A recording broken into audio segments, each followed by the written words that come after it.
tarde! Sejam todos muito bem-vindos a mais um programa ao vivo nosso de cada dia. Já sabem qual é, né? Tiro, porrada e bomba. Vamos nessa?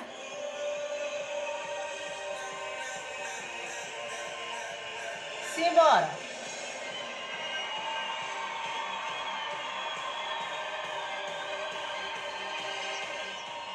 Boa tarde! Já falei o boa tarde, hein? Já perdeu. Boa tarde, Márcio. Boa tarde, Passos. Boa tarde. Dentro de 10 segundos a gente começa o nosso programa de hoje. Vamos lá.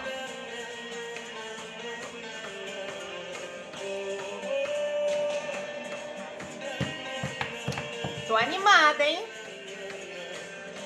Meu dente tá sujo? Obrigada!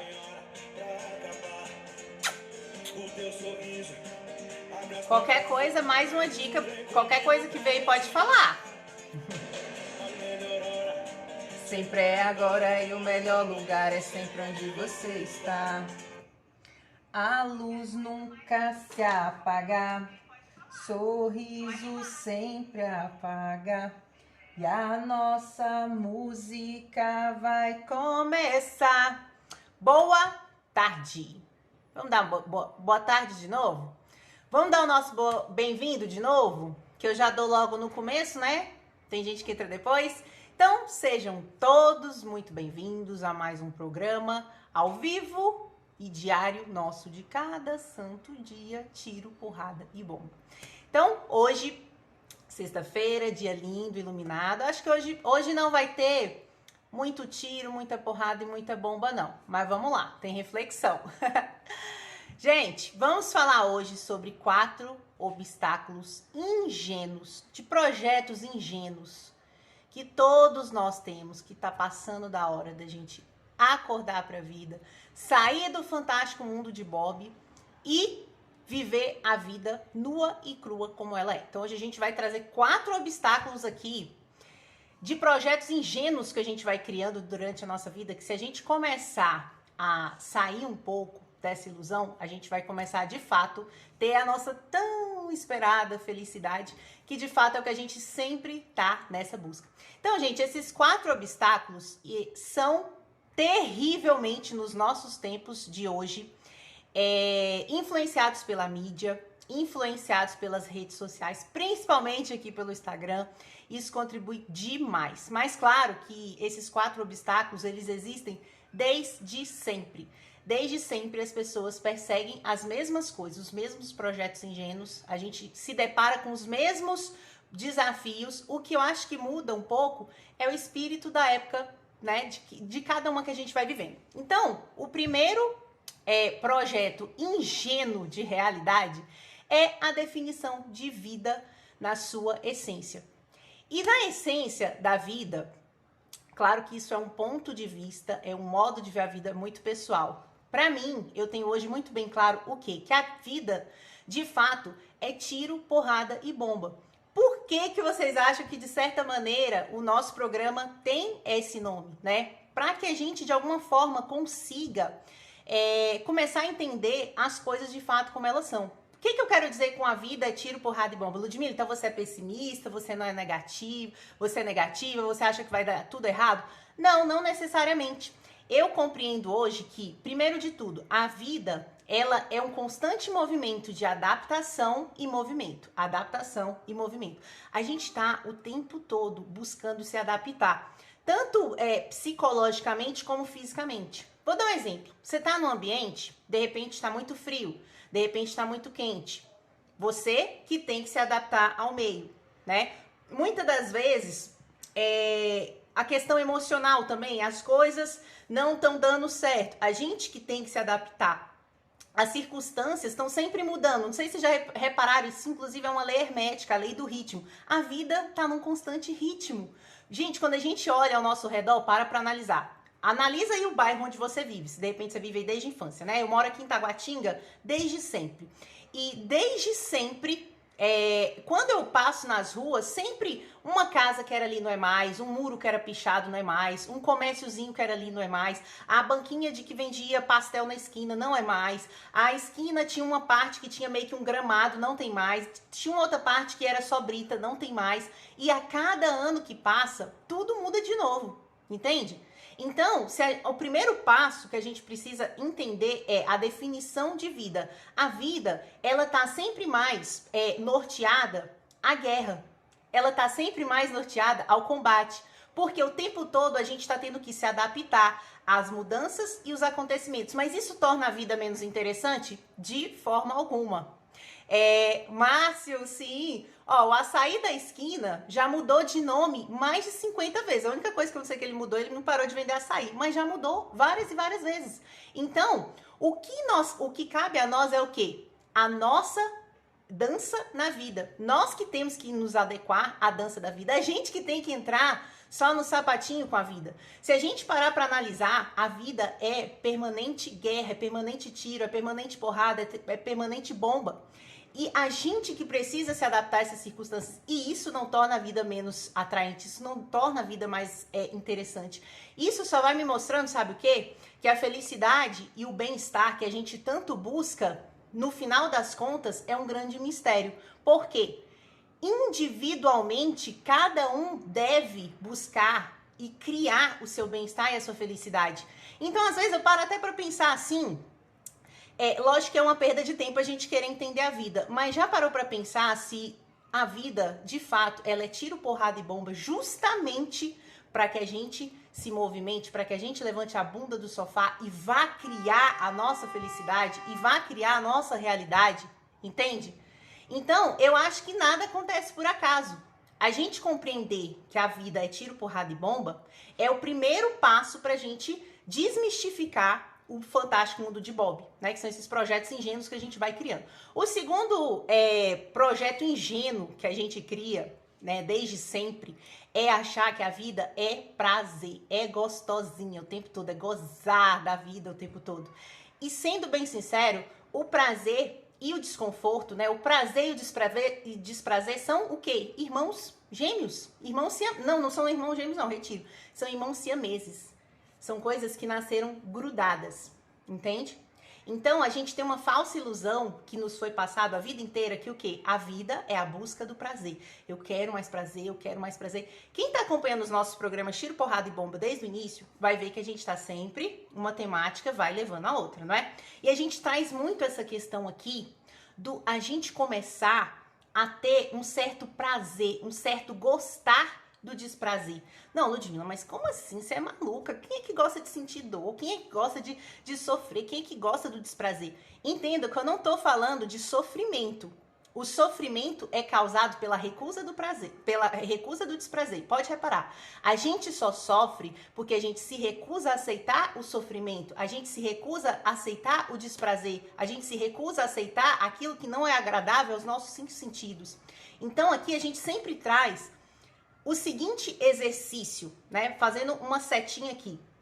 O seguinte exercício, todos os dias, a gente até falou disso ontem, todos os dias a gente praticar 3 coisas que a gente odeia, 3 coisas que a gente não gosta. Ah, não, Ludmila, mas esse é sadomasoquismo? Não, isso não é pra você se mostrar superior, isso não é pra você falar pros outros, isso não é para os outros verem você fazendo, não é pros outros achar que você é fodão, não tem nada a ver com isso. A gente conscientemente, por livre e espontânea vontade, a gente se colocar em situações de desconforto, a gente está preparando e forjando o nosso espírito, a nossa alma para os tempos de adversidades. Porque não preciso falar para ninguém que as adversidades, elas sempre existem, né? A pandemia é só uma delas. Daqui 1 ano, 2 anos, 3 anos, cada pessoa vai ter seus desafios particulares, suas adversidades particulares, as adversidades coletivas que a gente está sujeito a ter outros. E o que vai fazer com que a gente tenha a força interior de passar pelo tiro, porrada e bomba inevitável da vida? É justamente construir esse papel de parede interno. E como que a gente constrói? Todos os dias se sujeitando a situações desconfortáveis. Por quê, gente? Olha que engraçado. Um movimento que começa a acontecer. Tudo isso você só vai entender quando você sair do racional, tá? Não é um movimento para você entender com a mente.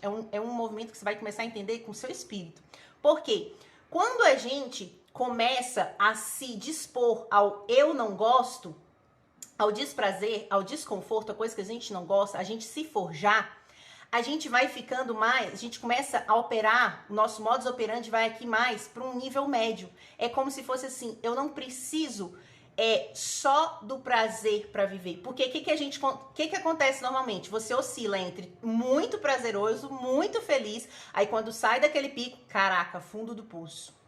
Muito triste, muito para baixo, parecendo um ratinho de laboratório viciado. Ah, eu quero aquela droga de novo, eu preciso estar lá em cima de novo. Então, toda essa dinâmica acontece internamente. O nosso vício em estar no prazer e a nossa repulsa ao desconforto, que é inevitável. Então, quanto mais a gente se coloca à disposição e a gente procura conscientemente situações que nos causam desconforto, começando pelas pequenininhas, claro, a gente começa pelo pequenininho e vai aumentando, sabe o que acontece? A gente não precisa mais estar lá em cima ou lá embaixo. A gente vai se tornando mais neutro. É como se fosse assim, cara, eu tô muito feliz, muito empolgado. Beleza, eu subo isso. Sabe por quê? Ah, mas eu vou ficar muito frio perante a vida. Não. Só que quando você não estiver aqui nos bons momentos, você também não vai lá pro buraco. Você também não vai lá pro chão. Você começa a oscilar aqui, ó. Muito feliz, muito triste. Feliz, triste, feliz, triste. Feliz, triste, feliz, triste. Entende? Você vai começando a se tornar mais neutro perante as coisas da vida. Ah, mas isso será que vai me tornar mais frio? Não. Porque essa degustação que a gente sente pela vida é um movimento totalmente interno. O que a gente está falando aqui é de uma forma de reagir às circunstâncias reais da vida, tá bom? O terceiro obstáculo, gente, é a aceitação da realidade. Não é à toa que aqui no Guerreiro de Si, qual é o lema da nossa comunidade? Aceita que dói menos. Aceita que dói menos. E o aceita que dói menos, no primeiro momento, pode parecer até assim uma afronta, uma arrogância, um deboche, mas ele justamente para causar essa provocação. Porque a nossa consciência, a nossa tomada de consciência, o nosso movimento de autorreflexão, de pensar o pensamento, ele só acontece se vier uma pedrada, entende? Se a gente chegar aqui com um papo motivacional raso que não funciona, a gente não para pensar. Quando a gente é chamado a um local de realidade, de aceitação da vida, a gente vai vendo que esse é um terceiro obstáculo, né? Porque, olha só, vamos ser sinceros, gente. Vamos ser sinceros. A maior parte da nossa vida, o que a gente faz? Coisas que a gente não gosta, não é? A menor parte da nossa vida, a gente faz coisas que a gente gosta. Será que isso não dá alguma pista? Entende? Que de alguma forma o que a gente busca e espera da vida é um projeto ingênuo que não existe? Então, por isso que eu sempre falo que aqui é uma, vamos dizer assim, uma tríade de coisas que a gente vai aprofundando. Porque eu sempre falo, a aceitação no primeiro momento, ela gera um entendimento errado. Quando a gente ainda é uma pessoa muito apegada, que resiste muito à vida, que resiste muito às coisas, muito controlador, quando fala em aceitar, a pessoa fala, o quê? Eu aceitar? Não. Vai que a pessoa me faz de besta. Vai que, se eu aceitar tudo da vida, vai que me passa uma perna. Vai que. Então, essa desconfiança, essa resistência é o primeiro, vamos dizer assim, é a primeira trave para que a gente, é o primeiro véu que a gente precisa rasgar pra gente começar a entender essa questão da aceitação, né? Porque a aceitação não é amar, não é gostar o que te apresenta, mas é você aceitar que aquilo é seu. E quando a gente aceita aquilo é meu e aceita a vida exatamente como ela é, a gente sofre menos. Porque a gente tá sempre num fantástico mundo de Bob, de que a vida deveria ser assim, deveria ser assado, eu deveria fazer isso. Olha só, a vida acontece aqui, realidade nua e crua, e a gente tá aqui, ó, deveria, e a vida aqui. E a vida escorrendo pelas mãos, entende? Não aceito a realidade, mas vivo no fantástico mundo de Bob de como a vida deveria ser. Então esse é o terceiro obstáculo, não aceitar a vida real como ela é, tá bom? O quarto obstáculo, né, um projeto super ingênuo, é a gente querer mudar os outros. É a gente achar que o outro tem que mudar o jeito dele para agradar a gente. É achar que o meu chefe que tem que mudar, a minha mãe tem que mudar, a minha sogra tem que mudar, o meu filho tem que mudar. Que todo mundo tem que mudar, gente, é óbvio, né? É óbvio, todo mundo no decor... Tem que não, na verdade, ninguém tem que mudar nada, né? Porque o tem que eu tô impondo. Ninguém tem que nada, todo mundo é livre. Cada pessoa vai crescer, vai mudar, vai sair, vai levantar a bunda do sofá e correr atrás da sua vida, e mudar seu jeito, e mudar sua mentalidade na hora que ela quiser, entende? Então, é um projeto ilusório de felicidade a gente achar que a gente pode mudar o outro, que a gente tem que dar palpite na vida do outro, de como o outro tem que ser. Porque tudo isso, olha só que egoísmo, olha que é o egoísmo, né? A gente querer fazer toda essa mudança simplesmente para que a gente se adeque, para que essas pessoas se adequem a gente. Não é muito egoísmo, né? Porque se a gente parar para pensar também, gente, quantas pessoas não queriam que a gente mudasse, né? Será que a gente é tão perfeito assim? Será que se a gente fizesse uma pesquisa lá do Ibope, né? Será quantas pessoas não iam falar que a gente também precisa mudar? Então, quem somos nós para achar que a gente tem que mudar o outro? Então, esse é um obstáculo que ferra com tudo. A gente querer que o outro mude. Quanto mais, vamos pegar essa dica aqui para hoje. Toda vez que eu quiser que o outro mude, sempre lembrar, caracas, eu tenho um checklist infinito, porque se você é real com você mesmo, se você é honesto com você mesmo, se você é sincero, você sabe que você tem uma pilha, uma lista gigantesca de defeitos para mudar. Eu tenho. Eu não sei, se vocês já estão santificados aí, beatificados, eu não sei, mas eu tenho uma lista gigantesca de coisas para mudar em mim. Então, é tanta coisa para mudar em mim, é tanto defeito, é tanta fraqueza, que não gera tempo para eu esperar essa mudança do outro. Por quê? Porque a gente tem a consciência, caramba, eu tô com uma lista gigante. O que eu tenho que estar olhando para a lista do outro? Entende? Então, não espere o outro mudar, não tem como a gente esperar o outro mudar para realizar o nosso ego, né? Para realizar os nossos anseios. E eu tinha falado 4 obstáculos, gente, mas eu lembrei aqui de um 5º obstáculo. Não estava nem previsto, mas eu lembrei aqui agora de um 5º obstáculo. A felicidade. É o conceito de que a felicidade é externa. Esse é enraizado geral. Eu sei porque eu já tive esse conceito, né? É engraçado que quando a gente está no nosso lugar comum e a gente não sai ali daquela caixa, não sai daquela bolha, inevitavelmente a gente vai seguir esse mesmo paradigma de que achar que a felicidade é quando eu alcançar tal coisa, é alcançar tal nível, é quando eu casar, é quando eu tiver filho, é quando meu filho formar. E sempre fomos educados de que a felicidade está em uma conquista. Então, é por isso que a gente vive uma sociedade emocionalmente fragilizada e doente, porque tá todo mundo esperando o dia que vai chegar lá. E todo mundo sofre de uma culpa coletiva. É uma culpa muito inconsciente coletiva. Para pensar. Todo mundo, em certo nível, outros mais, outros menos, tem uma culpa inconsciente de que o projeto de vida que a sociedade coloca, o projeto de vida que minha família me coloca e a minha realização e a minha falta de realização com aquilo. Então, esse espaço que se gera entre o que projetam pra gente e o que a gente é de fato, que geralmente 95% das vezes não é o que projetaram, esse vazio aqui gera uma culpa tremenda de eu deveria ser, eu deveria ter alcançado, eu deveria ter esse reconhecimento, eu deveria. Então isso deixou a sociedade doente, né? Essa busca, essa ideia de que a felicidade está lá fora, de que a felicidade está quando a gente for ter alguma coisa. E não é, lembra que eu sempre falo que a mente é safada, a mente ela quer te polarizar em um dos dois lados. Quando eu falo que a felicidade não está lá fora, não significa que não é para você correr atrás das coisas lá fora, de forma alguma. É um jogo de e. É correr atrás das coisas que a gente quer, é construir o nosso próprio legado, a nossa própria obra, mas entender que a felicidade é um papel de parede interno. É um papel de parede que eu construo internamente. É o meu óculos, é a minha forma de ver a vida. E essa forma de ver a vida eu vou construindo no dia a dia, quando eu pego esses 4 obstáculos e rasgo. Quando eu paro de achar que a vida é só flores, quando eu não aceito que a vida é tiro, porrada e bomba, quando eu quero só prazer, quando eu não me disponho conscientemente ao sofrimento, à dor.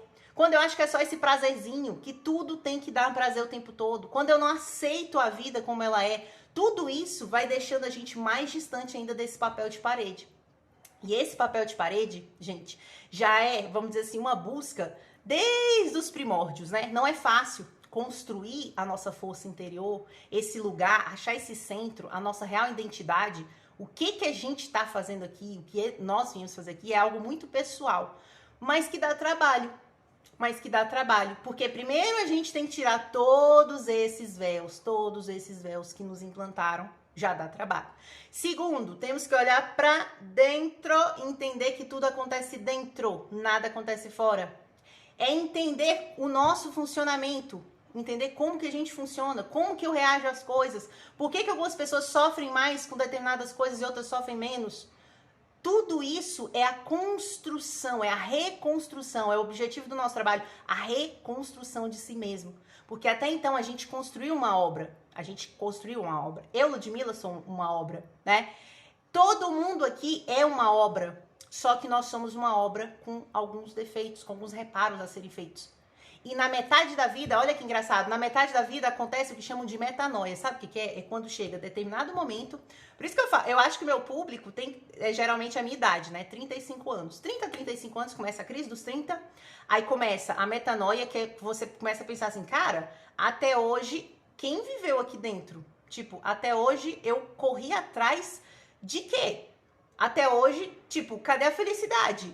Chega um momento, é inevitável, a gente começa a refletir, a gente começa a ver que, tipo, não é possível, a vida é isso, é só fazer isso, é seguir a manada, nossa, é reprimir meus desejos, é reprimir minhas coisas, é não poder falar do que eu... Gente, isso começa a incomodar, entende? Então, eu particularmente comecei a pensar assim, até os meus 35 anos, eu, Ludmilla, pensava assim, cara, como que Deus pode me atender? Deus, me atende, me escuta, meus pedidos, ó...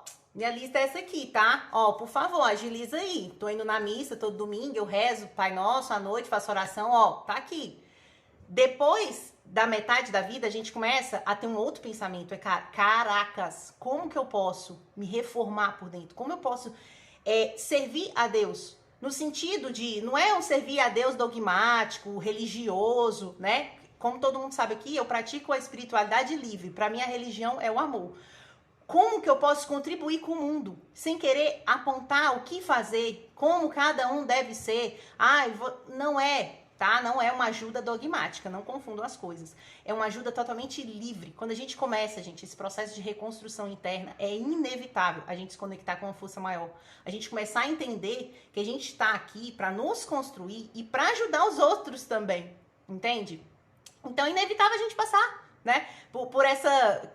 crise, mas é uma crise super positiva, porque todo patamar de consciência vai exigir que a gente se desconstrua e se reconstrua. A gente morra e renasça, morra e renasça. Por isso que eu falo que eu não tenho medo na morte. Sabe por quê? Porque eu já me acostumei. Na minha vida eu já morri e renasci várias vezes. Eu sempre olho pra trás e falo, pô, aquela Ludmilla morreu. Nasceu uma outra. Bora, mas continua, nunca para, entende? O guerreiro de si não para. Tem o próximo desafio, o próximo degrau, entende? Chega um momento que você vai desapegando um pouco até dos seus interesses pessoais, você já pensa mais no coletivo. Tudo isso é uma construção. E quando você pensa que não, que engraçado, você olha pra dentro e pensa, cara, eu sou feliz. Eu construí a felicidade, entende? Porque o mundo não deixou de ser guerra, o mundo não deixou de ter prazer e desprazer. As pessoas continuam sendo como elas são, né? Elas não mudaram como eu esperava. Olha só que engraçado. A vida continua sendo o que ela é, mas olha que louco isso. Quem mudou fui eu. Quem passou a ver diferente fui eu. Por isso que eu sempre bato na tecla. Autoconhecimento é a chave. Aceitação é a chave. É dessa forma que a gente consegue, de fato, criar esse mundo interno, né? Essa aceitação, esse bem-estar que... não é qualquer coisinha na vida que vai tirar a gente desse meio, né? Dessa zona.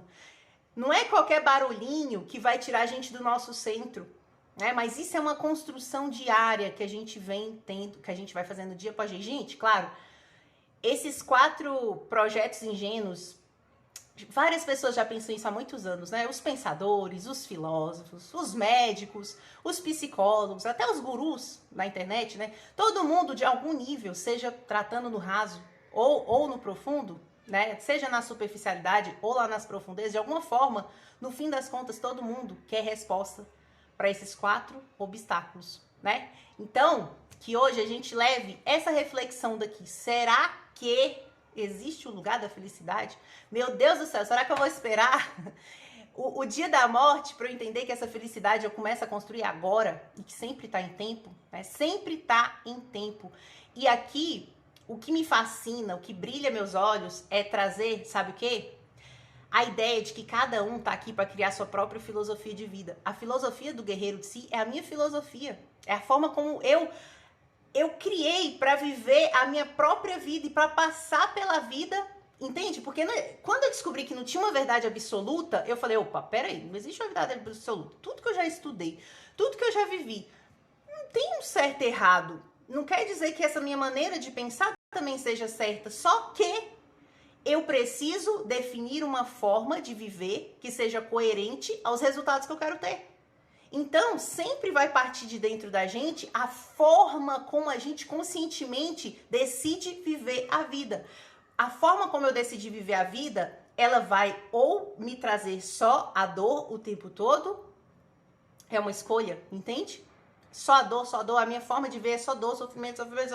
Ou eu decido dançar a dança da vida, entende? Em cada desafio, por mais que difícil seja, eu me moldar ao desafio, eu trazer o aprendizado do desafio, eu me fortalecer com o desafio. Sempre, gente, vai ter, infelizmente, a realidade só vai ter duas formas de ver a vida, entende? Ou como alguém que tá progredindo, ou como alguém que tá morrendo. Essa é a dinâmica da vida, né? Essa é a lei hermética do ritmo. Uma hora eu tô em cima, uma hora eu tô embaixo. E eu tenho que aprender a dançar o passinho em cima e embaixo, em cima e embaixo. Eu não posso esperar que a música seja só um sertanejo universitário que eu gosto, não. Vai ter hora que vai ser rock lá em cima, pauleira. Tem hora que vai ser aqui a sofrênciazinha, ó. Tem hora que pode ser um funk, a gente vai descendo até o chão. Não tem problema. A gente entra na dança da vida. A gente vê a beleza da vida. E a gente para de esperar esse dia que nunca vai chegar, que é o dia de ser feliz. O dia de ser feliz é hoje, é agora, é criar esse papel de parede agora. E sempre tá em tempo pra gente criar o nosso papel de parede, tá bom? Meus amores, muitíssimo obrigada pela presença de todos vocês em mais um Tiro, Porrada e Bomba. Segunda-feira a gente volta com tudo aqui no nosso programa Vive Diário e agradecer a todos vocês que estão com a gente desde o início, sabe por quê? Hoje é o programa 45. Eu me comprometi a fazer 70 programas e todos os dias eu tenho que vencer a mim mesma. Vencer os desafios, vencer minha filha que às vezes vem aqui atrapalhar a live, vencer às vezes a desmotivação, né? A procrastinação, a minha preguiça, tudo, todos os dias. Não existe um dia que eu não esteja em busca de vencer a mim mesma, né? Então essa é a história que eu tenho a contar e essa é a minha verdade que eu gosto de passar a vocês. Que cada um tome as rédeas da sua própria vida, né? Pegue seu destino pra si e construa a sua própria filosofia de vida. A sua maneira de passar pela vida feliz. Com bem-estar, com força interior, tá bom? Então, tamo juntos, sempre. Até segunda em mais um Tiro, Porrada e Bomba. Beijo!